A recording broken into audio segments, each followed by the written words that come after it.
Assalamualaikum warahmatullahi wabarakatuh. Perkenalkan, nama saya Nandayani. Di sini saya akan menyampaikan materi dari kelompok 9 bab 10 tentang pemanfaatan media pembelajaran IPS. Di sini saya akan melanjutkan materi dari teman saya. Yang selanjutnya adalah app tentang jenis media pembelajaran. Baik, langsung saja kita mulai presentasinya.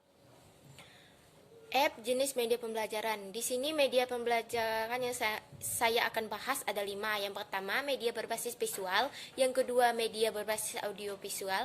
Yang ketiga, media berbasis komputer. Yang keempat, media berbasis edutainment. Dan yang kelima adalah film animasi. Baik, yang pertama akan kita bahas adalah media berbasis visual. Di sini berupa visualisasi pesan, informasi, atau konsep yang ingin disampaikan kepada siswa. Dapat dikembangkan dalam berbagai bentuk seperti gambar, foto, teks, dan yang lain-lainnya.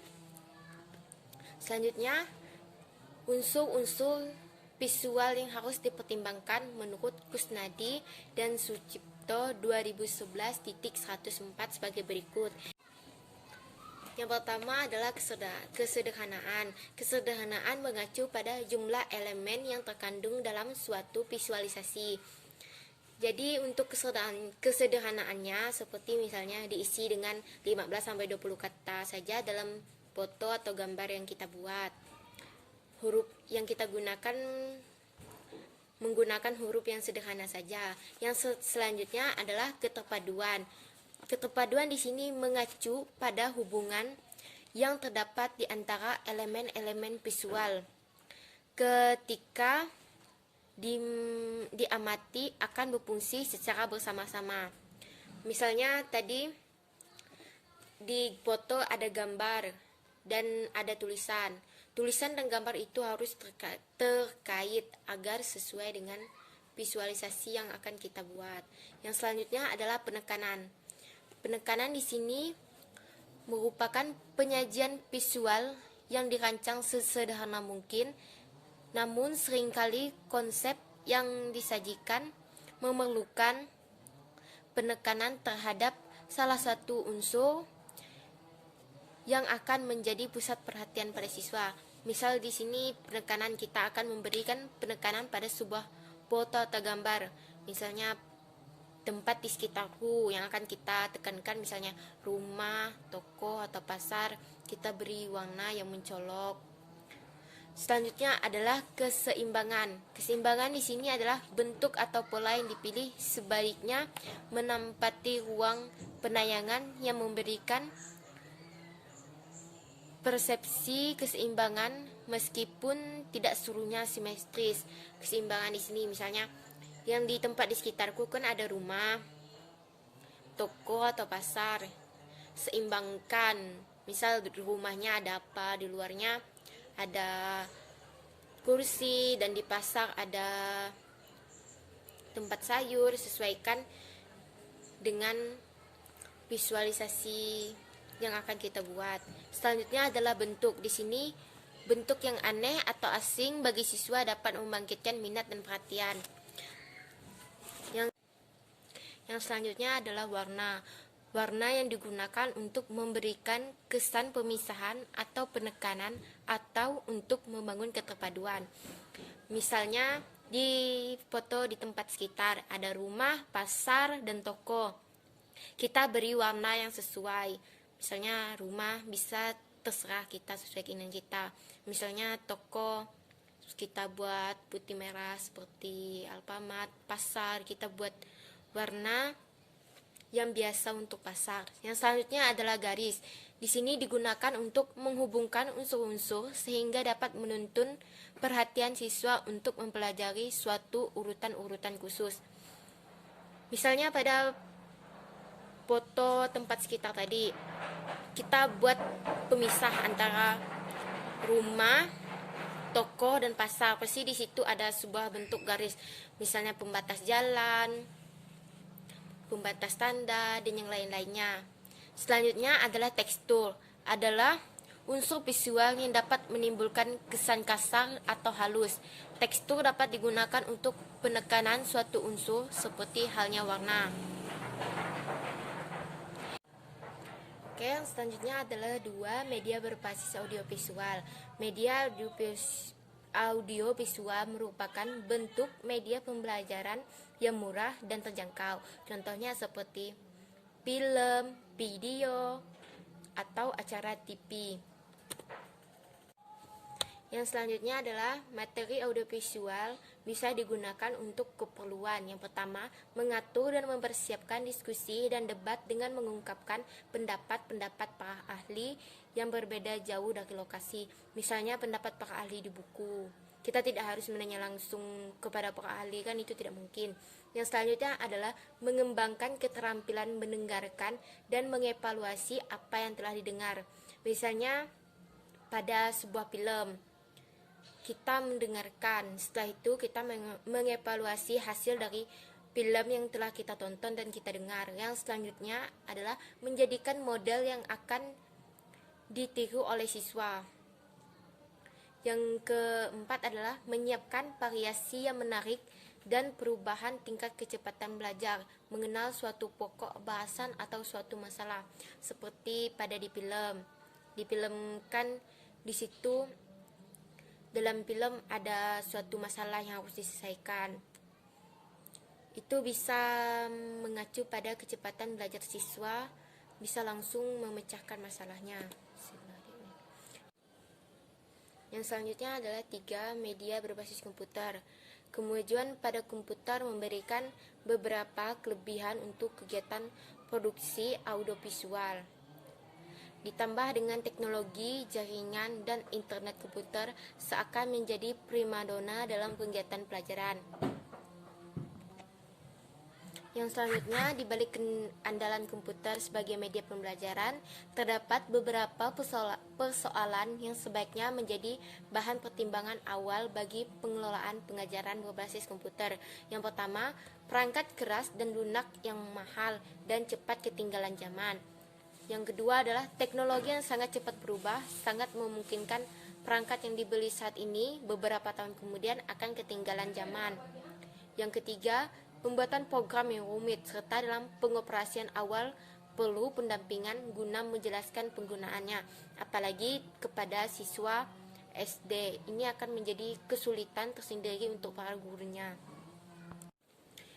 Selanjutnya adalah bentuk interaksi yang dapat diaplikasikan melalui media pembelajaran yang berbasis komputer. Di sini menurut HLL 1996 adalah untuk keperluan sebagai berikut. Yang pertama, praktik dan latihan. Yang kedua adalah tutorial. Yang ketiga adalah permainan. Yang keempat adalah simulasi. Yang kelima adalah penemuan. Dan yang keenam adalah pemecahan masalah. Dengan perkembangan teknologi komputer, maka metode pendidikan juga berkembang, sehingga proses pengajaran berbantuan komputer ini maju terus menuju kesempurnaan. Namun, secara garis besarnya, menurut Horton 2000 dan Rosset 2002, pembelajaran berbasis komputer dapat dikategorikan menjadi dua, yaitu yang pertama adalah computer based training. Komputer based training di sini atau CBT merupakan proses pendidikan berbasiskan komputer dengan memanfaatkan media CD-ROM dan disk based sebagai media pendidikan. Seperti di laptop kita terdapat ada CD di sampingnya. Di sini di CD itu tempat kita untuk memutarkan film. Yang selanjutnya adalah web basing training atau sering disebut WBT. WBT ini sering juga diidentikan sebagai e-learning. Dalam metode ini, selain menggunakan komputer sebagai sarana pendidikan, juga memanfaatkan jaringan internet, sehingga seorang yang akan belajar bisa mengakses materi pelajaran dimanapun dan kapanpun selagi terhubung dengan internet. Ini menurut saya seperti kita mencari jawaban di Google, seperti itu. Yang selanjutnya adalah sejalan dengan dengan pengembangannya, di sini pengembangan ada 3 domain pembelajaran yang kita kenal oleh Bloom. Yang pertama ada domain kognitif, domain afektif, dan domain psikomotorik.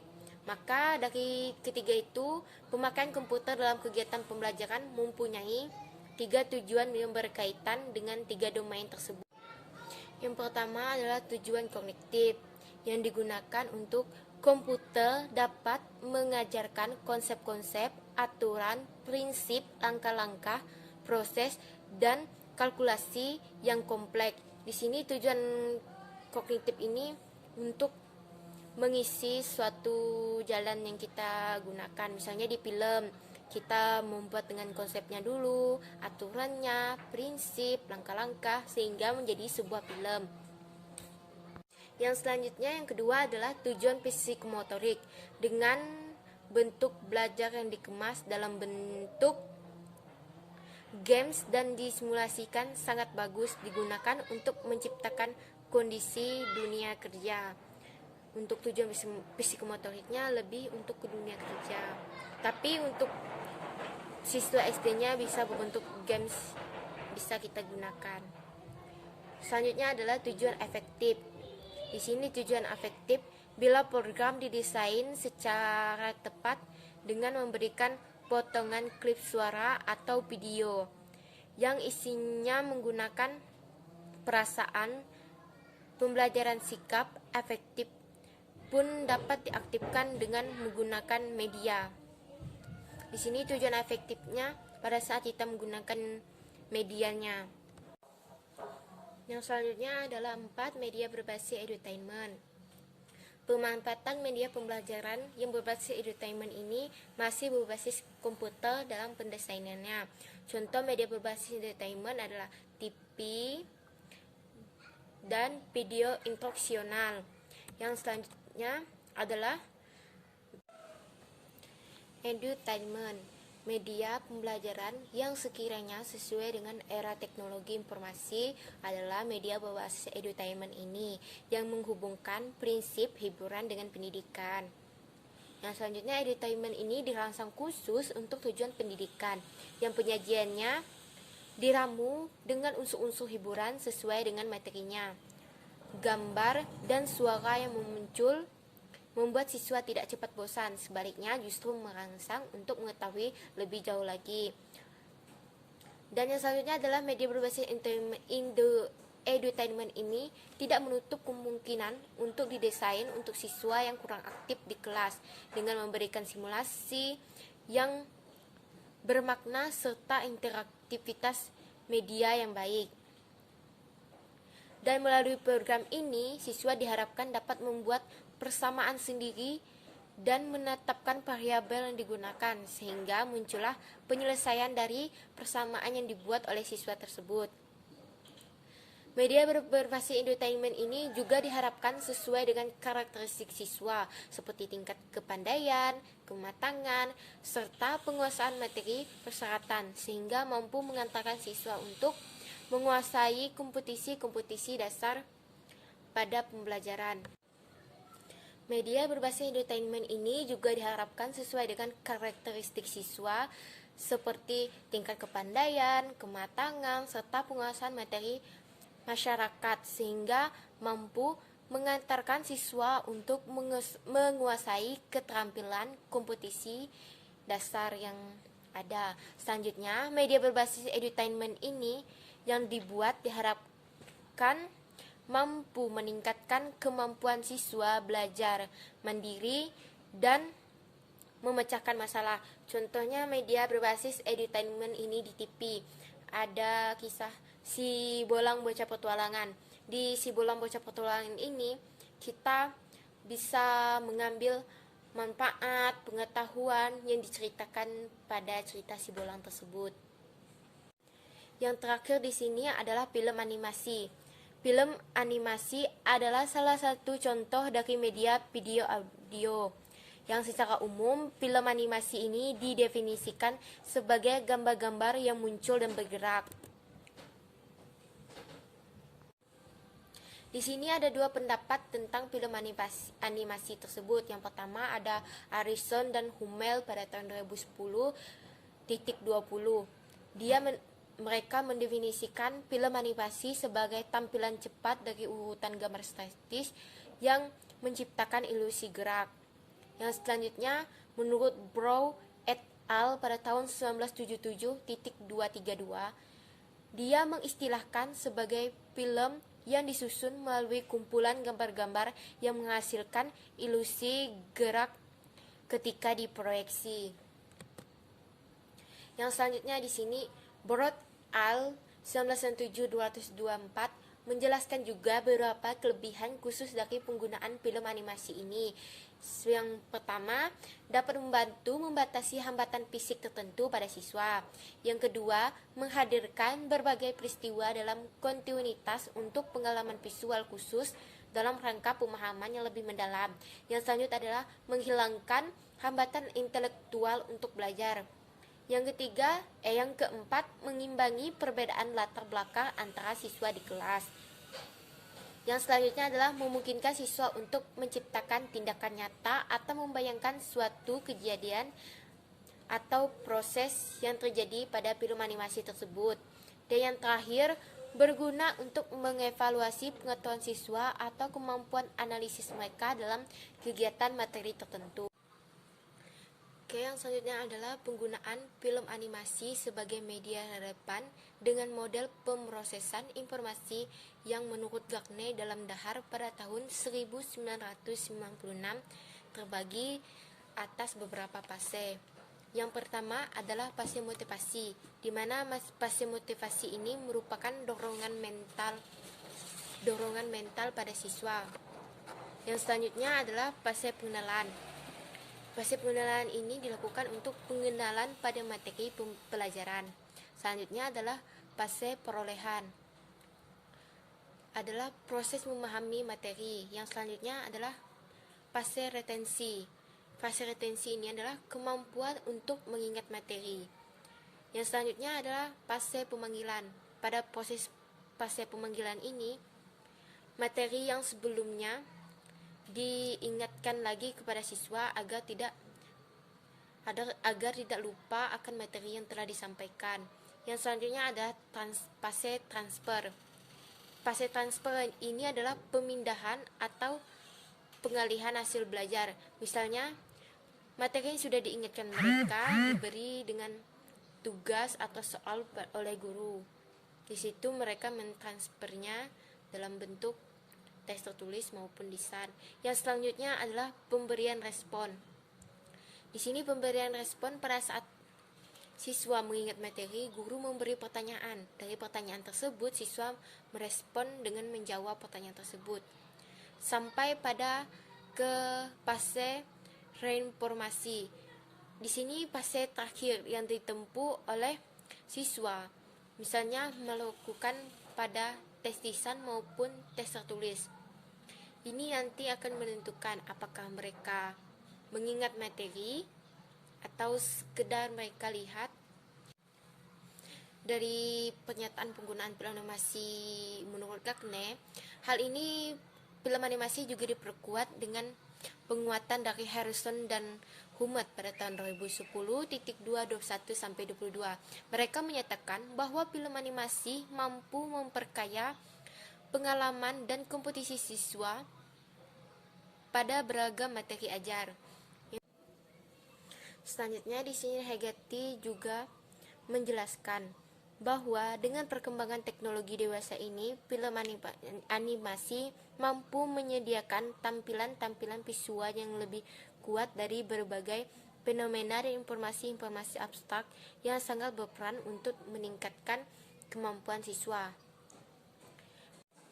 Yang selanjutnya Bogiages dan Hit 2008.43 menambahkan tentang film animasi ini bisa meningkatkan minat, pemahaman, dan keterampilan bekerja dalam sekelompok yang merupakan bagian dari nilai tambah pemanfaatan animasi dalam pembelajarannya.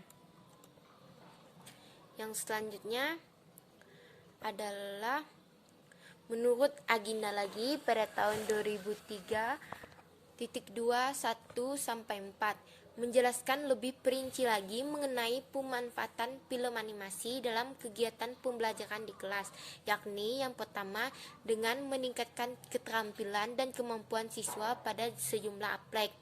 Yang selanjutnya memotivasi atau mendorong. Dan yang ketiga meningkatkan interaktivitas. Dan yang keempat memperhatikan perhatian dan umpan balik siswa. Yang kelima, lebih fleksibel dan aman. Yang keenam, dapat mengeliminasi frustasi siswa. Yang ketujuh, mudah digunakan dalam kegiatan pembelajaran. Yang kedelapan, konsisten. Dan yang terakhir, memberi tanggapan balik yang lebih cepat. Yang kesembilan, tanggapan balik yang lebih cepat.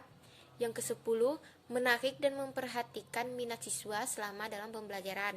Yang ke-11, mampu menampilkan desain prototipe suatu benda yang sering sekali sukar dibuat secara nyata. Yang ke-12, dapat memudahkan dalam menyuguhkan model-model suatu proses kejadian atau peristiwa yang disajikan. Yang ke-13, menggunakan proses atau hubungan yang biasanya tidak tampak. Dan yang terakhir adalah menyajikan proses-proses spesifik dari serangkaian proses yang secara terbatas sesuai kebutuhan siswa. Dan yang selanjutnya, kelebihan yang sudah kita jelaskan, pasti ada kelemahan dari menggunakan film animasi.